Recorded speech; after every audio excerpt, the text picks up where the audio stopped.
साधु साधु साधु। नमो तस् भगवतो अरहतो सम्मा सम्बुद्धस्स। नमो तस् भगवतो अरहतो सम्मा सम्बुद्धस्स। नमो तस् भगवतो अरहतो सम्मा सम्बुद्धस्स। साधु साधु साधु।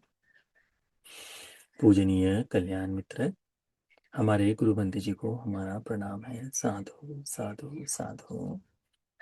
श्रद्धावान उपासक उपासिकागण, हम लोग इस प्रातः के सूत्र में अभ्यास कर रहे हैं लक्षण संयुक्त का। इस लक्षण संयुक्त में कर्म विपाक का बड़ा सुंदर विस्तार देखने को मिलता है। कर्म विपाक के स्वरूप में हमको कैसा कर्म किस प्रकार का विपाक दे सकता है, देता है नहीं, दे सकता है, इसके बारे में। दे सकता है इसलिए कहते हैं क्योंकि कर्म का विपाक अचिंतनीय कहा है। यानी इस व्यक्ति ने ऐसा कर्म किया, उसको वैसा ही फल मिलेगा ऐसा नहीं। उसके अंदर अंतर हो सकता है, वो बदलाव हो सकता है, परंतु समान स्वरूप का हो सकता है। इसीलिए हम इस धर्म का अभ्यास कर रहे हैं कि आ, सीख पाए कि अरे ये गलत कर दे तो हो सकता है हम इस तरह का दुख भोगे। बुद्धवाणी का अभ्यास करते समय हमें यही तो जानना है कि मेरे से यदि ये गलती हो जाए तो मैं इसका विपाक इस तरह से भोगना पड़ेगा मुझे। यदि मेरे से गलती ये हो जाए तो मैं इस तरह का कर्म का विपाक करूंगा। फिर यदि कोई आ, कर्म कर्म फल को समझता ही नहीं तो ऐसा व्यक्ति तो आ, पात्र ही है, योग्य भी है कि वह दुर्गति को जाकर दुख भोगे करके। परंतु जो व्यक्ति अंश मात्र भी चेतना रखता है कि अरे कर्मों का विपाक जब देता है तो दुख के साथ देता है, तो मैंने अपने कर्मों को सुधारना चाहिए। इसीलिए ये संपूर्ण लक्षण संयुक्त में हमको कर्म और कर्म फल को देखने को मिलता है।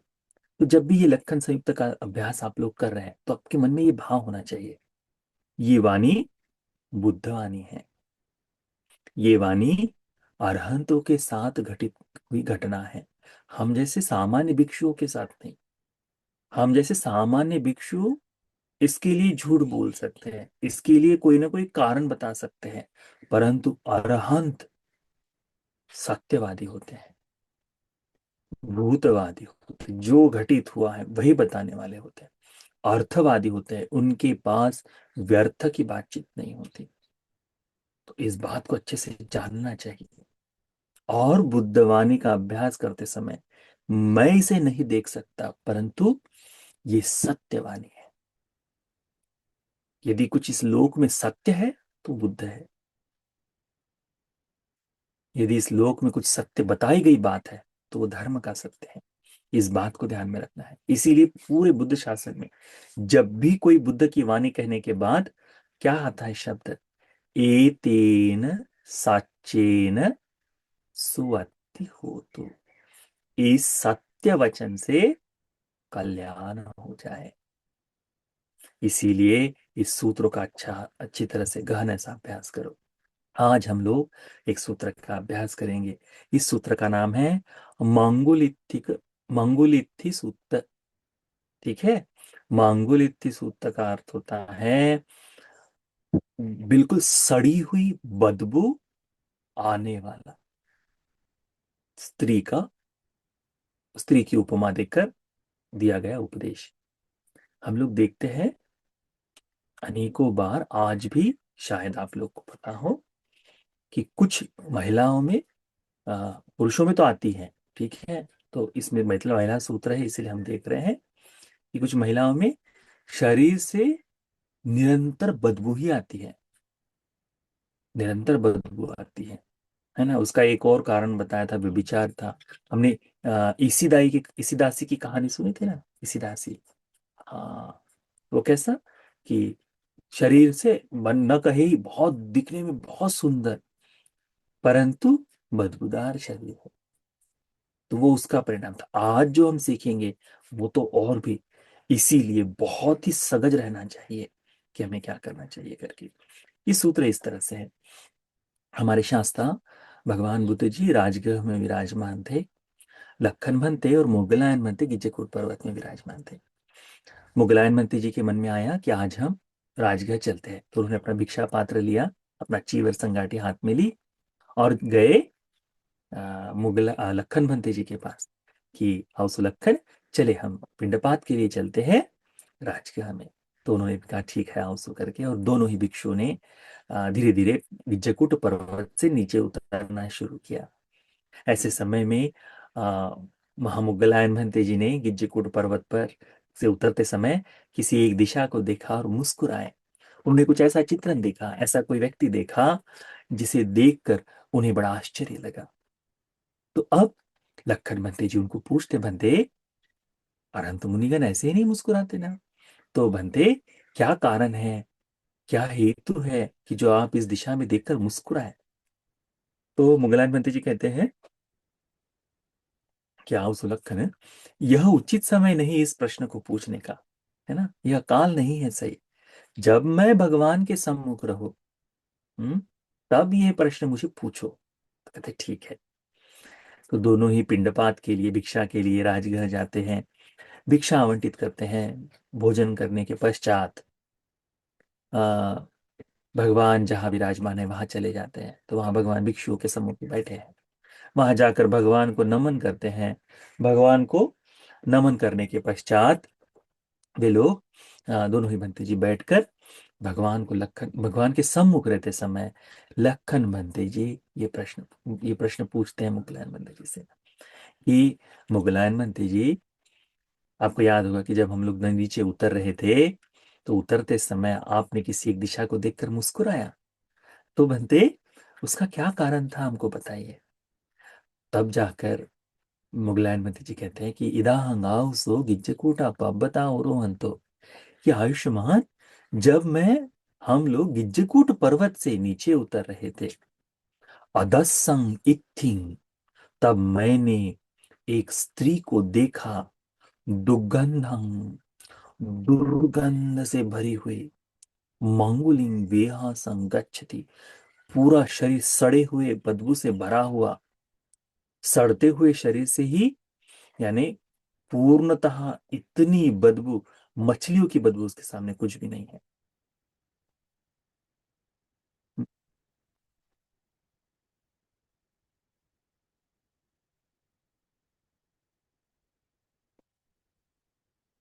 इतना बदबूदार शरीर कि मछलियां जो है ना उसके तरह के ऐसे बदबूदार शरीर से वह स्त्री को मैंने देखा है, कहते हैं। अब देखो, आकाश में जो स्त्री इस तरह से जा रही है, तो ये जो है, ये स्त्री प्रेतलोक का ही भाव है, ठीक है, परंतु शरीर से पूर्णतः बदबू आ रही है। अब बदबू को, जैसे मांस सड़ रहा हो, सड़ते हुए मांस को खाने के लिए पंछी आते हैं ना, उस प्रकार से तमीन गिज्जापि काकापि कुललापि अनुपतित्वा वितच्छेन्ति विराजेन्ति। तो वहां ये गिद्ध, कौवे, ये चील, ये लोग आकर उसे नोच रहे हैं, उसे खा रहे हैं, है ना, उसी को पंजे से मार रहे, पंजे पर बैठ रहे उसके शरीर पर। ये सब दिव्य, ये सामान्य नहीं है। कर्म को भोगने के लिए वो व्यक्ति लगा हुआ है। तो जैसे ही उसका वो कर्म खत्म हो जाए, तो वहां से मुक्त होकर कहीं और जन्म हो जाता है। अनेकों जन्म ऐसे ही कि जो कर्म भोगने के लिए ही बने हुए हैं, केवल उसमें विपाक भोगना ही उसका है। मनुष्य लोक में सुख भोगने के लिए जन्म लेता है, मनुष्य लोक में दुख भोगने के लिए भी। तो मिश्रित कर्म का विपाक है यहाँ। दिव्यलोक में सुख भोगने के लिए बड़ा अल्प सा दुख विपाक है। निर्यादि में बहुतांश समय दुख भोगता है, सुख का नाम नहीं, अंश मात्र सुख हो बस। ये जीवित है इतना सुख। जानवरों के लोक में बहुतांश दुख है, अल्प मात्र सा सुख है। मनुष्य लोक में सुख अच्छा है, दुख भी अच्छा है। ये जो विपाक है, ये कर्म की विपाक भोगने के लिए बनी हुई जगह है, कि जिसने जैसा कर्म किया उसके चेतना स्वरूप, उसके कर्म स्वरूप वैसा जन्म होगा। तो ये जो स्त्री है, ये इस तरह से पूर्णतः शरीर से दुर्गंध से भरी हुई, जो आप लोग देखा होगा पहले के इसमें छोटे कार्टून वगैरह में दिखाया जाता है ना, कुछ सड़ा हुआ है तो उसमें वो हवा का ऐसा दिखाया जाता है कि जिसमें दुर्गंध आ रही है करके, वैसा इसके शरीर से दुर्गंध फैल रही है। तो उसे इस गिद्धों के द्वारा, चीलों के द्वारा खाया जा रहा है। आज भी ऐसा कुछ हो तो बड़ा देखने में आश्चर्य लगता है, बड़ा अजीब लगता है। तो मुगलायन मंत्री जी के मन में भी ऐसा ही भाव जागा कि अरे आश्चर्य है, अद्भुत है कि कैसे ये जीव, कैसा ये जन्म है, कैसे कोई कैसे जन्म लेता है, कैसे यक्ष होते हैं इस लोक में। ऐसा भी जन्म का स्थान होता है कि व्यक्ति इतना दुर्गंध से भरा हुआ, और स्त्री शरीर है। प्रेतलोक में केवल पुरुष ही ऐसा नहीं है, स्त्री शरीर भी है। तो ये स्त्री पुरुष का भेद सभी जगह है। दिव्यलोक में भी इस तरह से देखा जाता है, मनुष्य लोक में भी इस तरह से देखा जाता है, प्रेतलोक में भी है, जानवरों में भी स्त्री पुरुष का भेद है, निरय में भी स्त्री पुरुष है। ये जो स्त्री पुरुष का जन्म है, दोनों ही आंख का समय समय निरंतरता से चलते रहता है। परंतु कर्मानुरूप स्त्री पुरुष बन सकती है, पुरुष स्त्री बन सकता है। जो पुरुष व्यभिचारी हो वो स्त्री जन्म लेगा, जो सीलवान स्त्री है पुरुष जन्म ले सकती है। तो ये चीजें बदलती है, परंतु स्त्री पुरुष का जन्म चलते रहता है। तो उसमें देखा, तब भगवान बुद्ध जी का सम्मुख जब ये बताया तो भगवान ने भिक्षु को कहा, भिक्षु मैंने पहले भी इसको देखा है, मैंने पहले इसे देखा है, पर मैंने इसे बताया नहीं, क्योंकि इस पर विश्वास ना हो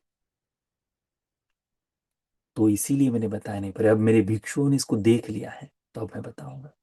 भगवान कहते हैं कि भिक्षु ऐसा भिक्खवे इत्थि, ये जो स्त्री है भिक्षु, जो इस चील कौवों के द्वारा खाते समय जो रो रही है, क्रदन कर रही है, चिल्ला रही है, ये स्त्री इमस्मिन येव राजगहे इक्खणिका अहोसी, ये जो स्त्री इस राजगह नगर में काला जादू करने वाली है।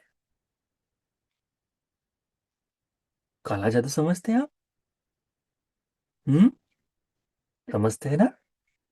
भूतों को, मनुष्यों को, यक्षों को बलि आदि देकर, हम्म, उनका किसी का विनाश हो जाए, अर्जी लगवाने वाली जो बात है ना, उनके मनुष्यों को अर्जी लगवा कर कि देखो कुछ भी कर जाओ, उस महिला का भला नहीं होना चाहिए, कुछ भी करो उसका विनाश हो जाना चाहिए, इसके लिए जो काम करते हैं।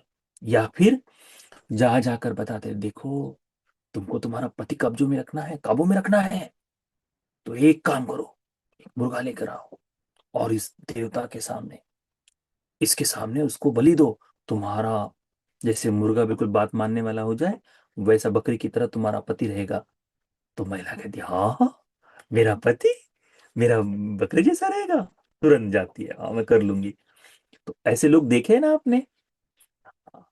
कभी ऑनलाइन लोग ब्लॉग्स लिखते हैं, कभी जाकर पढ़ो, भारत में अधिकांश ब्लॉग्स जो है, अधिकांश लिखी हुई चीजें आपको दिखाई देगी इसी के लिए कि कैसे किस पर करनी करे, कैसे किसको पकड़े। और इसमें मंत्र मंत्र पढ़ने वाला पुरुष अधिक दिखाई देगा, परंतु जो सप्लाइंग चेन जो है, कि इस स्त्री को पकड़कर लेकर आना, उस स्त्री को पकड़कर लेकर आना, ये महिलाएं करती है। अच्छा उसका है तो ठीक है, चल चल चल मैं करा देती हूँ। उसका घर बन रहा है, घर ही नहीं बनने दे करके चलो मैं कुछ करवा देती हूँ करके, तो वो कराते हैं। कहाँ? देवताओं के पास नहीं है कुछ भी। ये भूमट्ठा, ये भूमि से अधिग्रहित जो यक्ष है, अमनुष्य हैं, जो जगह जगह को पकड़ कर रखने वाले हैं, ये थोड़े से प्रलोभन से खुश हो जाते हैं। तो खुश होने वाला आदमी हो जाता है। ये कैसे होता है? जैसे देखो, अमनुष्य लोग, उनका अपना जीवन है, परंतु कई बार ऐसा होता है ना, जैसे आपका ही कोई मित्र हो, ठीक है, मित्र आपका है, ठीक है, आप, वो रहता कहीं और है, परंतु आपकी मित्रता के कारण आपके झगड़े में आकर वो मारने के लिए तैयार हो जाता है कि नहीं? हम्म। या फिर आपके झगड़े के कारण वो दूसरों को भला बुरा कह देता है कि नहीं? उसका उस व्यक्ति से कोई संबंध नहीं, उसका उससे कोई लेन देन नहीं, परंतु आपने उसके साथ मित्रता की है, इसीलिए वो कुछ तो भी बुरा करने के लिए तैयार हो जाता है ना। यही है इखनिका, कि किसी अमनुष्य को बलि देकर, तो बलि देने के अलग प्रकार, अनेकों प्रकार है। उसमें जीव की यानी प्राणों की बलि भी दी जाती है, उसमें पुष्प बलि दी जाती है। तुमने देखा होगा, फूल की बलि हो या वस्तुओं की, सामान की बलि हो, नींबू काट कर दी जाती है, देखा है ना? मिर्ची लगा कर दिया जाता है। ये भी बलि है, इसको भी बलि कर्म ही कहते हैं। भोग लगाकर भी बलि दी जाती है। भोग को भी यानी वस्तु का खाने का भोग जो है, ये भी बलि कर्म में ही आता है, परंतु ये सारा ही गलत व्यक्ति की पूजा के लिए, यानी अमनुष्य को प्रसन्न करने के लिए दिया जाता है। और जो बढ़ चढ़कर इसको शामिल करवाता है, उसके बारे में है ये कहा है कि इमिना च एवं बलिकम में कते अयं नाम तुम्माकं वड्डी भविष्यति थी। देखो महिला, देखो स्त्री, ऐसे ऐसे बलि के कर्म को तुम करोगी तो तुम्हाकं वड्डी भविष्यति, तुम्हारी उन्नति होगी, तुम दिन दुगनी रात चौगुनी प्रगति करोगे करके ऐसा तुमको सुनने के लिए मिलता है ना। अरे एक बार चले जाओ, मत्था टेक लो, बस सारा खत्म हो जाए। ऐसे सुना है आप लोगों ने? ये वही है, ये जो है ना, ये बलि कर्म वही है। वो उन अमनुष्यों को ले जाकर भयानक, आप यानी अभी हम मनुष्य लोग में इस तरह से, भारत में व्यक्तियों का मन पूरी तरह से बंधा हुआ किस लिए है? उसे ना तो अपने जीवन में, अपने अपने देश में जो हो रहा है वो दिखाई नहीं देता, उसे केवल सांप्रदायिक हिंसा ही दिखाई देती है, उसे अपने भविष्य का कुछ नहीं दिखाई देता, केवल सांप्रदायिक हिंसा क्यों? यही सब इसी तरह के ये बलि कर्मों के लिए पूरी तरह से प्रेरित कराकर इसी में फंसा दिया गया है व्यक्ति को। तो जो आदमी फंसा रहा है, उस आदमी का कर्म कैसे बन रहा होगा? भगवान कहते ये जो है, ये कि महाजनता को, इस महाजनता को, महाजनं दिद्दिठं मिच्छा दिट्ठिं गन्ना पेसी, ऐसे व्यक्ति को दरिद्रता की ओर ले जाने वाला। हमने देखा है, ये करनी करने के चक्कर में, किसी को ये करने के चक्कर में संपूर्ण धन वन सब खत्म करवा देते हैं। ऐसे बाबा लोग हैं कि देखो लेके आओ, तो बस 2,000 रुपये लगे, वहां से शुरू करते, अच्छा हुआ नहीं, 10 लेके आओ, अब तो देखो उसका उसका नुकसान हुआ था ना, अब तो बिल्कुल खत्म हो जाएगा। नहीं वो नहीं, फिर दूसरा दूसरा तीसरा, पूरी तरह से बर्बाद होने वाले लोग देखे हमने, वो करते हैं। परंतु ये करने वाला, जो करवाता है वो तो ठीक, जिस जो कर रहा है, उस पर जब कभी रिटर्न आता है ना, तो वो ऐसा दरिद्र हो जाता है, उसको लगता है कि अब मेरे ऊपर किसी ने कर दिया है करके। तो कहते हैं कि ये इस तरह से उस व्यक्ति को छल करने के कारण, मिथ्या दृष्टि में बिठाने के कारण, क्योंकि इससे क्या जाग रहा है? मनुष्य को प्रसन्न कर कर लाभ प्राप्त करना, मिथ्या दृष्टि तो है, क्योंकि हमसे बल संपन्न कोई व्यक्ति दिखाई दे रहा है, तो नहीं, ये भी मोक्ष का मार्ग हो सकता है। ऐसे किसी में मिथ्या जाग जाए तो मिथ्या ले जाने वाले कर्म के कारण, भगवान कहते हैं इस काम विपाक के कारण वह 100 वर्ष, अनेक 100 वर्ष, 1000 वर्ष, लाख वर्षों तक उसका जन्म हुआ है निरय में, दुख भोगा है। अब निरय की जो यातनाएं होगी इस तरह से मिथ्या दृष्टि को, वो कैसी होगी? वो कैसे होगी उसका तो पूरा ही विस्तार अलग से आता है। परंतु इसमें कहा कि वो कर्म विपाक भोग कर जब वो प्रेत लोक में अमनुष्य लोक में इस तरह से जन्म ली, तो कैसा कि दुर्गंध से सड़ा हुआ शरीर, पूर्ण दुर्गंध से सड़ा हुआ शरीर, कि देखने की भी हमारी इच्छा ना करे। हम जिसे कहते हैं ना भयानक प्रेत कह सकते हैं, ऐसा भयानक परंतु दुर्गंध जाने वाला, वैसा ये दुर्गंध से भरा हुआ और विरूपा, सुंदर शरीर नहीं, विरूप है, विभत्सा, देखते ही ऐसा लगे कि छी करके, है ना, इस तरह का जन्म उत्पन्न। ये भगवान अपनी दृष्टि से देखे हैं। इसीलिए हम हमेशा कहते हैं कि बुद्ध धर्म के अलावा कहीं भी दूसरी शरण मांगना बिल्कुल अनुचित है। कभी शरण मत मांगो बुद्ध धर्म से अलावा। थोड़ी सी तकलीफ सहन करना पड़े कर लो, परंतु कहीं भी किसी भी प्रकार से छोटी सी भी अर्जी मत लगाओ, क्योंकि उस कारण से अपने आप को उस मनुष्य के यहाँ दान दे देना हो जाएगा कि देखो तुम मेरा इस जीवन में काम करो तो अगले जन्म में तुम्हारी सेवा दास दासी बनकर मैं जीवन जीऊँ। यही उसकी प्रतिबद्धता होती है, यही मांगा जाता है। इसीलिए बहुत सोच समझ कर, तो जब भी कुछ पुण्य करो बुद्ध के नाम से करो, जो अरहंत है, जीवन मुक्त है, जिनका इस तरह से छोटे छोटे लेन देन से, बंधन से, कर्ज से कोई सरोकार नहीं, उनकी पूजा से आनंदित होने वाले सत्व सहायता करते हैं, भगवान को साक्ष्य दिए हुए सत्व सहायता करते हैं। इस बात को जानो। ऐसा कोई जन्म न मिले इसका कोशिश करो। कोई भी किसी भी प्रकार से, तुम बुद्धिस्ट लोग हो, इन लोगों ने किसी भी प्रकार से खोज करके किसी पर करनी कर ली चाहिए या कुछ करना चाहिए, इससे बिल्कुल नहीं पढ़ना चाहिए, इससे पूर्णतः अलग रहना चाहिए। इसकी निंदा भी हमको करने की जाने की आवश्यकता नहीं, किसी को उकसाने की जाने की आवश्यकता नहीं।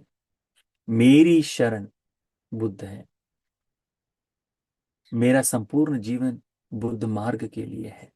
मैं संघ की सेवा करते हुए इतना ही मन में रहे, बाकी कौन क्या कैसे जी रहा है उससे कोई लेन देन, ऐसा ही सोचकर चलो, तो हम इस प्रपंच से बच सकते हैं, है ना। तो आज का ये जो सूत्र है, ये सूत्र हम सभी को इस कर्म को समझने के लिए, इस मिथ्या क्रियाओं को समझने के लिए, धर्म के अनुसार जीवन जीने के लिए ये उपदेश उपकारी हो जाए। साथ साथ साथ।